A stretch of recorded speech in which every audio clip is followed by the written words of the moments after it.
Hey guys, welcome back.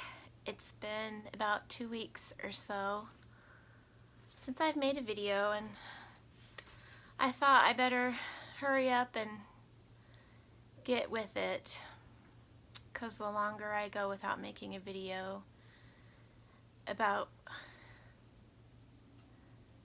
my precious Lola, the harder it will be. I've dreaded making this video.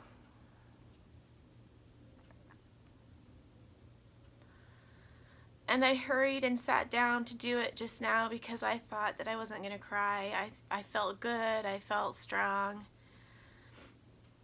And now that I'm talking about it, I'm sad.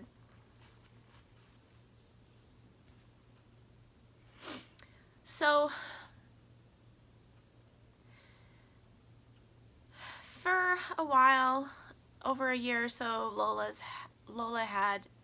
she started having asthma, and we had taken her to the vet several times, and they would give her steroids, and she would be great, and she wouldn't have any problems, and she would always be fine.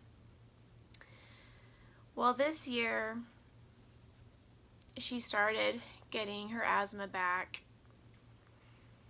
and it was getting hard for her to breathe sometimes. Like, she would have these asthmatic fits, and we took her to the vet a few times, and we got x-rays for her and steroids and antibiotics because they thought that she may have the flu. I mean, not the flu, but pneumonia.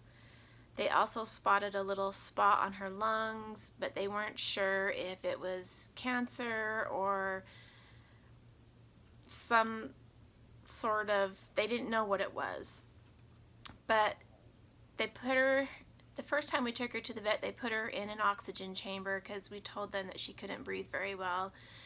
And they checked her oxygen levels, and everything was fine. Everything was perfect. She was doing really well. And so that's when, they did the x-ray the first time and noticed the little dot on her lung, and they, at that time, they just thought, okay, this is probably pneumonia, and she does have asthma, so we'll give her an antibiotic and a steroid, and we'll see how she does on that.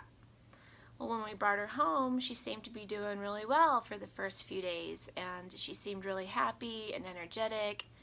She was still wheezing and still had the phlegm. You could hear it. And then a week or so later, it got really bad. And so we took her, actually, I think it was a few weeks later. I've lost all concepts of time. And so we took her back a second time because her breathing was really bad, and they put her in the oxygen chamber. And that was the last time we brought her. We didn't bring her home again after that. So we took her in on a Friday afternoon, and we thought, oh, she'll be home Saturday, And also, we also had a nebulizer for her, and she hated it. And it didn't help anyway. So they put her in the oxygen chamber again, this last visit, and she just wasn't getting any better. In fact, she was getting worse. Her oxygen levels were dropping. And by this time, she's like, that was how she was breathing. And they ran a bunch of blood work and all these tests, and they just couldn't understand why her oxygen level was dropping, and it sounded like she had really bad pneumonia. And so they ended up giving her another antibiotic. I can't remember what it was called, but it was one, I can't remember, but it was a really strict, I don't know what you call it. I wish I could remember. But it went straight in intravenously. It wasn't like a shot through the muscle. It was intravenous to get it into her blood to try to hurry this along.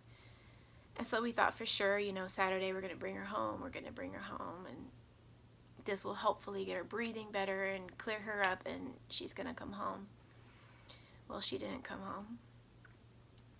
They called us the next day and said she was getting worse, and you know, they were worried about that dot on her lung, and it was most likely cancer. But if we wanted to, we could wait until Monday to give her a CT scan because everything was closed over the weekend. But her health was plummeting fast, and she couldn't breathe. Even in the air chamber, she could not breathe. And the vet was really impressed about how much we were trying to help her get better, no matter what the cost. But she wasn't getting better. And if we were to bring her home, she would suffocate and die.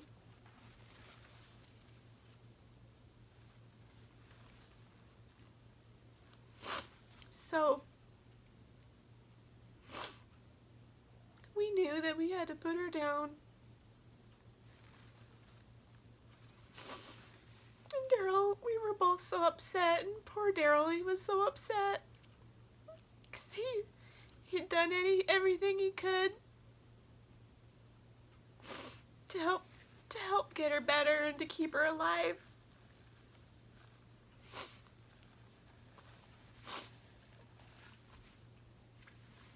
I mean, there were so many other little things wrong with her, but I can't think of them at the top of my head right now. And we never expect her to lose her so soon in life.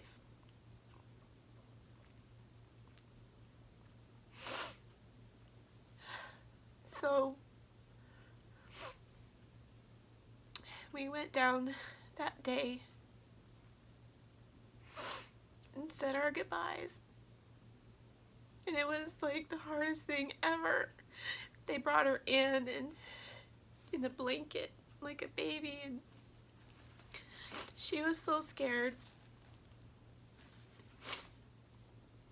She had been poked and prodded and stuck away in an oxygen chamber for 2 days, and we weren't there.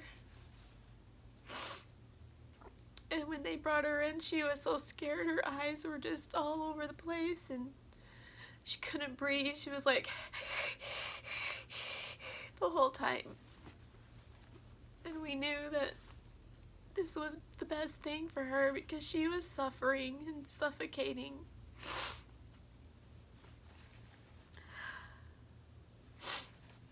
So we said our goodbyes, and the doctor was really so nice and compassionate and sweet and gentle with her.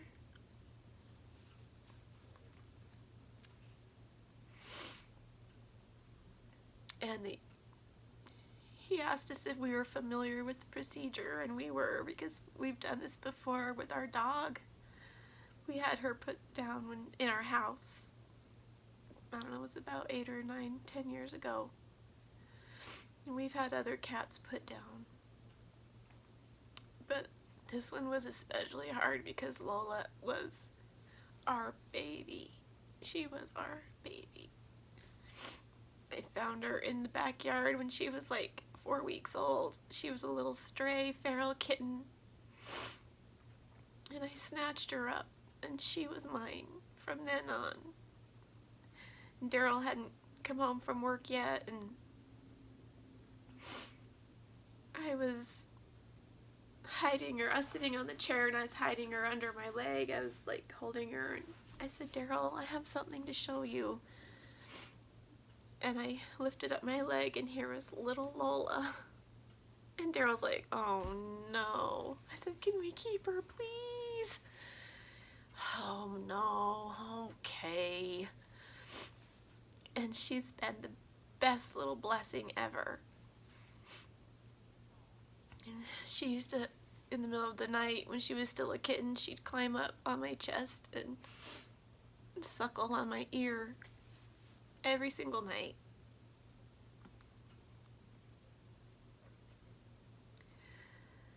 So anyway, the doctor put the needle, he gave her the first shot to put her to sleep, or to make her calm down. It was a sedative, and it actually made her go to sleep, to fall asleep.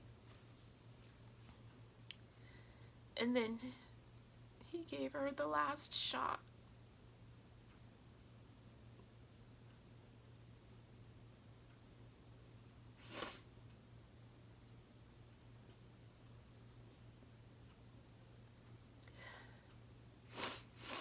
I was just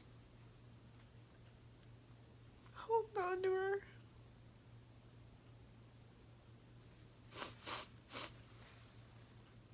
It didn't take her long at all.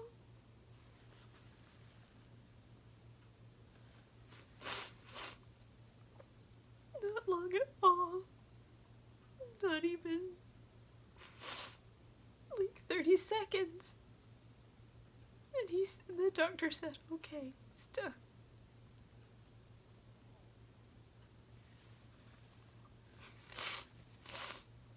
So he left the office, and the doctor let us stay in with her for as long as we wanted.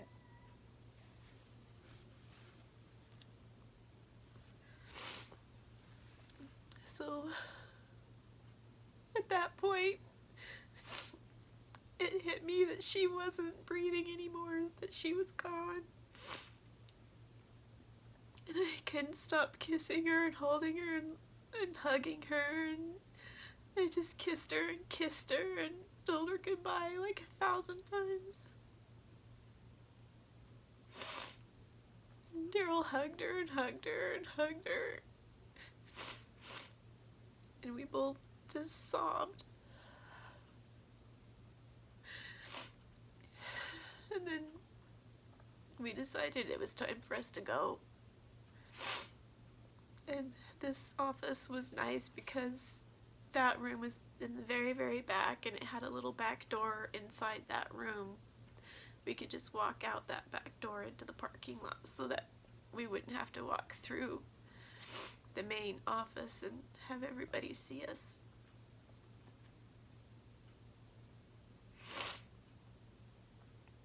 And it was so hard to leave her laying there on that table with her little blanket. It was so hard to leave her there.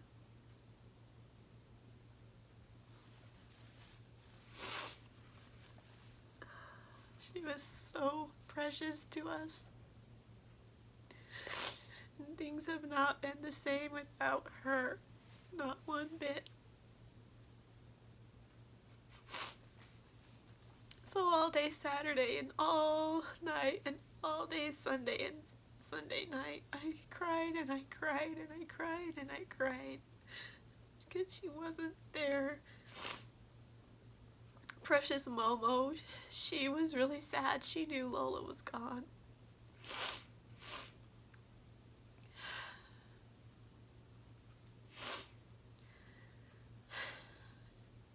Every single night when I would get out of the shower, Lola would come into the bathroom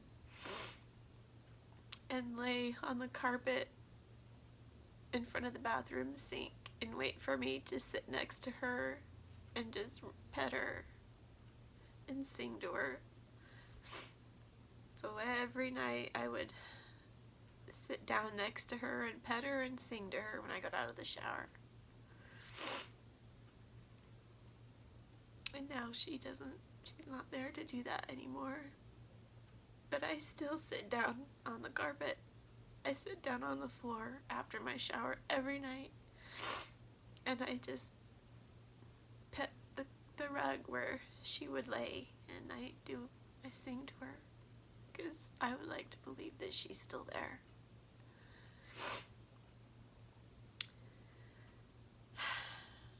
And every time I see a dark thing on the floor, like we have a fan on the floor and it's black and it's small, in the corner of my eye I think it's Lola. When my purse is hanging on the chair and it's hanging low to the ground, the corner of my eye, I think it's Lola. Anytime Daryl will leave his shorts on the floor in here, his dark blue shorts, and all day yesterday through the corner of my eye I kept thinking it was Lola.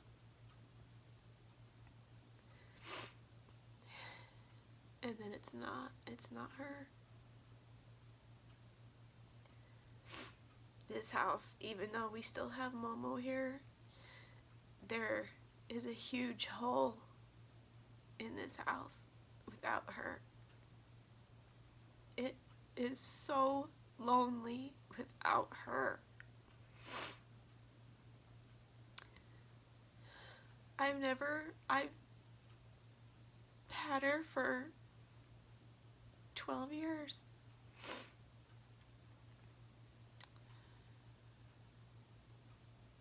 12 years.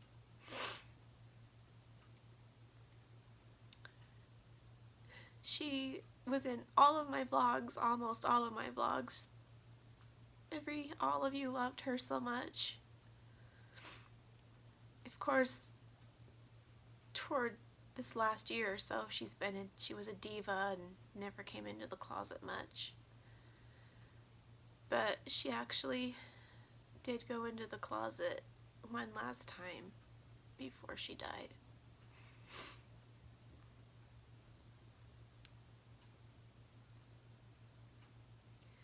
And I would like to believe that when I do closet time, she'll still be there.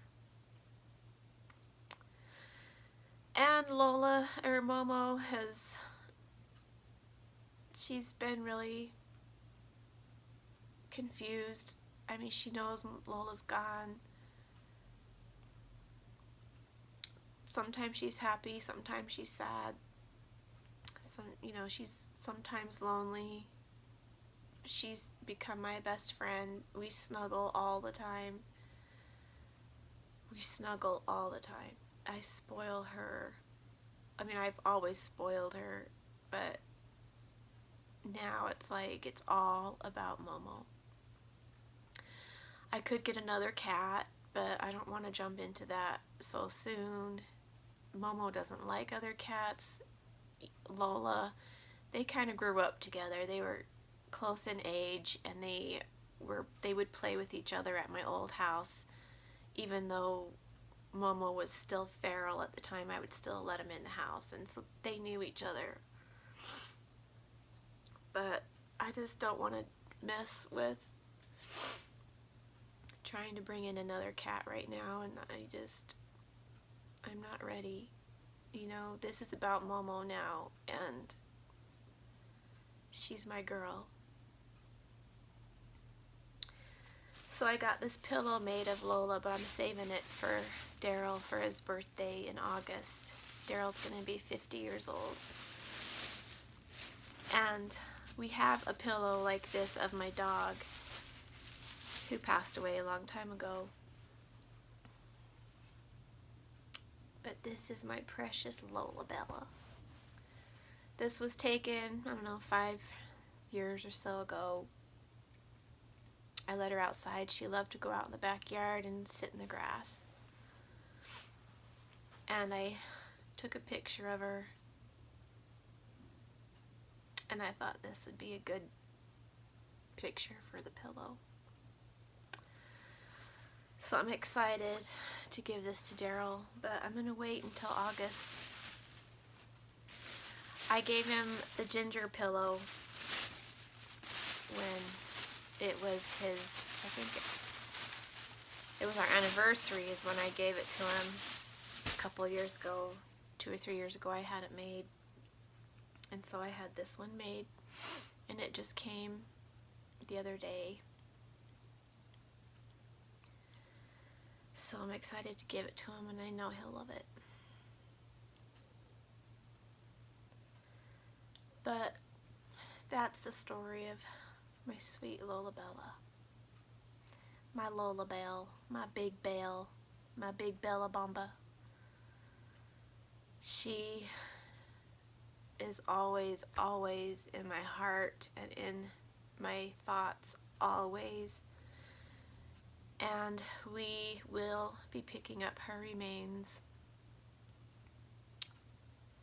And they also did a paw print of her paw. And so when that's ready, I think they said it takes about 4 or 5 weeks. They'll let us know, and then I'll go up and pick her up. So anyway, thank you everybody for all of your cards and kindness and thoughts and prayers and messages that you've sent me, and Daryl and Momo. We really appreciate it, and it is very, very thoughtful of you and sweet and kind of you.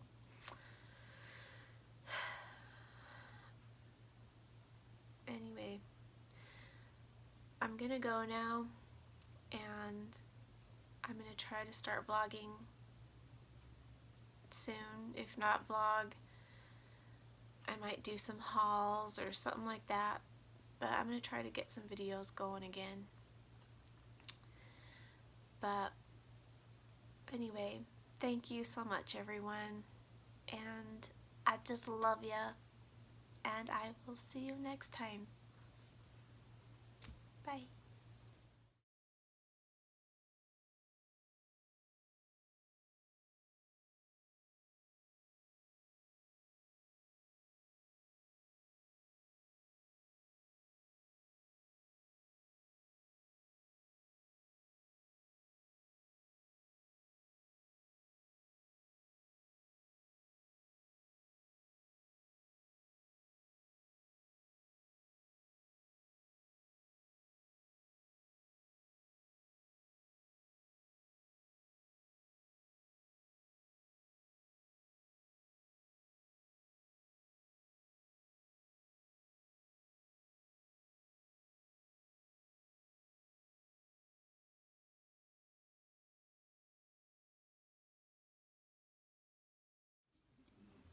Somebody decided to come on in after closet time.